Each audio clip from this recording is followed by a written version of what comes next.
I was very susceptible to the idea of being an artist. It was not a formal training, but it was really kind of learning by connection, by apprenticeship, by meeting people. I went to Mexico in 1935. Being with a personality like Diego Rivera introduced him to this wonderful sensibility of what modernism was, what art could express, how it didn't have to just be of that specific moment and place and time captured. So it really opened a lot of his ideas of what art could be.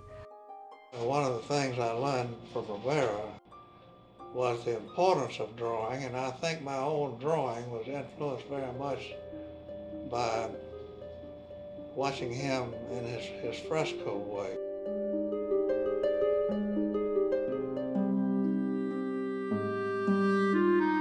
So I did go to Paris. I worked with Hayter in the afternoon and Leger in the morning.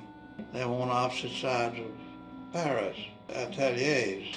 It was a very interesting experience, and I got a good deal from that association with Leger and hearing his criticisms, and it's meant a good deal to me since.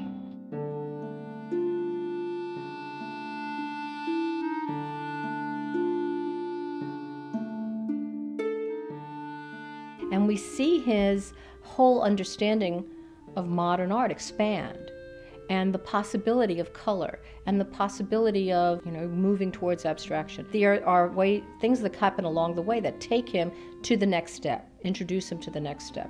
And I would think that the time that he spent in Europe really galvanized him.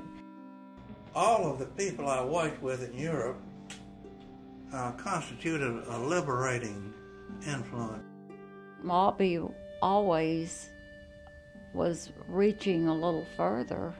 You look at one of these prints, whether it's the pomegranate from the early period or one of the birds, or you move forward in time and look at the Colosseum, and you see that he is about line and form. His work is, as you know, very graphic from printmaking, but it's very linear and has flat color, much like a Moreau or Calder. It's really about looking at a perception of what art can be or should be.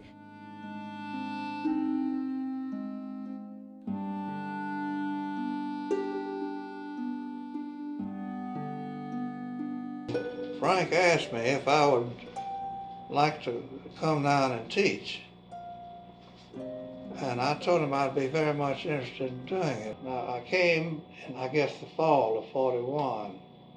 Teaching was a natural fit for Maltby Sykes. I think that he found a place that, at Auburn, that they allowed him to be expansive. That print program didn't exist until he came back from World War II. He was so revered and respected by his students.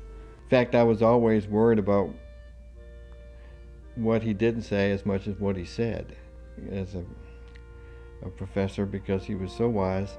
Maltby just showing you how to sharpen a carpenter's pencil. It was like some big, deep secret. It was just, you just hung on his every word.